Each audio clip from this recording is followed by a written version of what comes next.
I've only written one novel, which is called Pitfall Street. The reason I never went on to other novels was simply that the one novel, took me several years to write, an immense amount of time writing, correcting, rewriting, and I think the problem with this novel is not that, as far as I can see, there are any particular flaws structurally, but it is essentially a novel of the 60s. It's very much an urban version of Laurie Lee's Cider with Rosie. And by the time I wrote it and it was published, nostalgia had become like a bad taste in the mouth. It's very sad, because from the point of view of psychoanalysis, one of my great passions in life, nostalgia is an intensely healthy emotion. Pitfall Street is essentially a novel of childhood and early adulthood, and it takes me from my birth in Leeds in 1942 to an undefined period, perhaps somewhere in the mid-80s. Some parts are entirely fictional, some are quite factual, and it mirrors in prose my long poem Bridge Over the Air in its earlier chapters. And this is how it begins.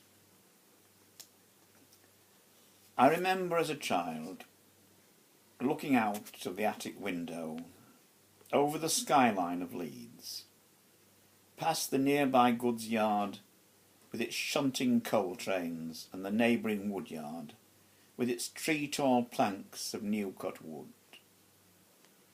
There was a smell of fresh sawdust that was a rich perfume to my nascent senses.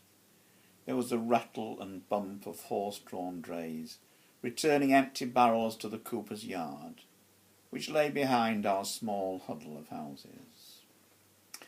There were the bin-yards with the lavatories shared between two families, and the passageway to the back street that ran between them, where we kicked footballs that were too soft and went oomph and fell like dead birds onto the flecked concrete, or were too hard and went thwack like a cane and bounced off the walls with a terrifying suddenness of pain.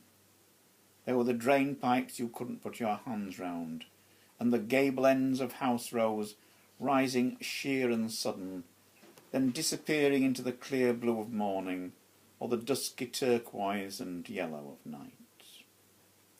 The bins were heavy, immovable with the weight of ashes from the coal fires. The white ash was like gossamer blossom as it floated in the air and made you cough. When there was ice, you scattered ashes to make a path, and the ice was like knives, and the whipping wind made you cry to go back inside the house and curl up on the bit rug of 1,000 snips, sewn from old suits on the clothes horse, when the fire was spitting and spatting and the stairs creaked as you went up them. Out of the darkness came Auntie Nellie, with tears on her cheeks and her heart bursting from her dad's death, and wanting to borrow sheets from Mam to lay him out in. I was sitting at the piano when she came in with the wind and the rain. It was she who had passed it on to us, a black upright, when she found the brown one she'd always set her heart on. I was playing Bobby Shafto's gone to sea, silver buckles on his knee, when he comes home he'll marry me, bonny Bobby Shafto. You were the best mam in the world. You gave us a wonderful childhood. The pale blue baby chair where you held me to feed me and change me, the bit rug you made from scraps of suits, the way you donkey-stoned the front step in grey instead of common yellow. Your hair was permed and your brown dress crimped round your waist. You bathed me in the white pot sink with olive green soap, smelling soft and gentle on your calloused hand, with a worn wedding ring on your middle finger. There was the cot with its dark oak bars and coloured transfers of nursery-rhyme teddy bears, hunched over bowls of steaming porridge. While I was in bed with measles, You taught me to read from old logbooks. For hours every day you sounded the words with me. You made words from my world, threw them to me and let me catch them and toss them in the air, and blow them like bubbles with wet-coloured windows, floating and wobbling like jelly. Laying in bed the long summer nights, I heard the children playing, and your voice and Dad's downstairs as you sewed and scrubbed in the scullery. You worked on the huge hinged bathtop of pine boards, mottled with whorls and walls, shining knobby knots that looked as though the clouds had kissed them and left their mark and made us gaze up at the streaming sky. You hung out the washing on a line that stretched from a crooked hook in the wall to the iron bow tied round the neck of the gas lamp on the corner. From my bed I could hear the drays as they rumbled and screed. There was a smell of horse manure mixed with the rising dust and the cries of the drivers and the thwack of leather as it whipped and whacked. When summer came, it was melting tar, waxy black and so soft you could hold it and mould it in the palm of your hand and see your palm prints with their wrinkles and waves, like the light and dark curls on Auntie Nellie's scullery door, scrolled with a comb by Uncle Bert. Our living room walls, too, had a touch of fashion, when Dad did them in cream and dipped a sponge in a bucket of pink and daubed it on, dribbles and all. The paper was dry and itchy to touch, and the smell got into your throat and made you cry. Our black upright had a jewel pattern on the front in silver grey, like a whale's fin. There was one dud note that went plunk when you played it. The white keys were like worn handles of knives, and black ones greasy like old men's waistcoats. Summer days started on my scooter with its solid rubber front tyre and its hand grips at just the right height. I rushed out into the path and with a single push of my sandalled foot sailed off. There was a low cement wall between the cobbled streets and the paved path. Old Mrs. Next Door, that nobody liked, shuffled out in her slippers to tip over the teapot and turn the soggy brown clumps onto the cobbles. Next to her lived Auntie Nellie, and she was the best mother I never had. Her apron took in the whole world, and on Monday wash day, when I helped her turn the handle of the mangle, the suds were all the rainbows from Noah until now, and bubbles floated and burst as good as from any clay pipe ever. When she'd finished the washing, she'd set to and bake gold brown flat cakes and cut them still hot, and spread them with maple butter and treacle from the tin with the lion's picture. They were the long summer nights with double summertime that went on forever. By the green railings in front of the locked petrol pumps stood the empty racks for the evening papers. Behind the pumps were the cabinets where they kept cans of oil, and the green paint was greasy and faded, and the latticed windows of the office were silent and still. The river was there too, under the suspension bridge with its grey camouflage paint, and we watched between the struts the coal barges inching along like snails out of the dark waters, and a girl trying to drown was pulled, but like a mermaid she could not live on dry land, and when nobody was looking she snipped back. I am here, I am waiting. Held down for 40 years, your voice, Margaret Hopwood. You came back in the dark night of my soul to rescue me from drowning. Sent by God and all his angels.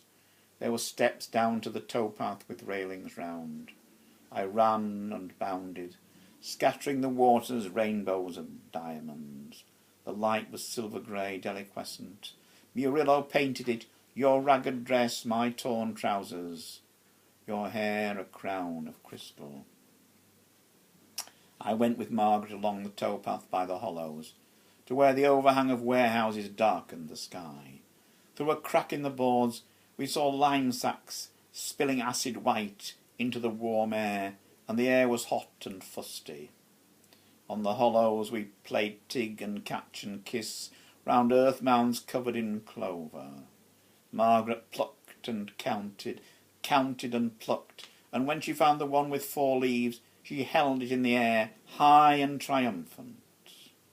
There had been houses on the hollows before the war, but all that was left were bits of paving stones, jutting window sills, and the tops of whitewashed cellar walls. Weeds and grass grew between the worn cobbles of streets that started and suddenly faded. There were castles and dungeons, forests and fields of buttercups and dandelions in thousands, and we put them in jam jars and made grottos with offerings to the spirits of the hollows. Here the adults would never come, but occasionally would call us. The streets belonged to the railway company. The walls of the goods yard were the 3 sides of the 6 streets, so high you could not see them over, even from the upstairs windows. We lived in the last house on the front street, next to the bin yard. The front door was painted green, and there was a letterbox with the word letters above the flap and a knocker attached that nobody had ever used, except the school board men who rat-tatted at 8 o'clock one morning when I had been away from school for 6 weeks with measles.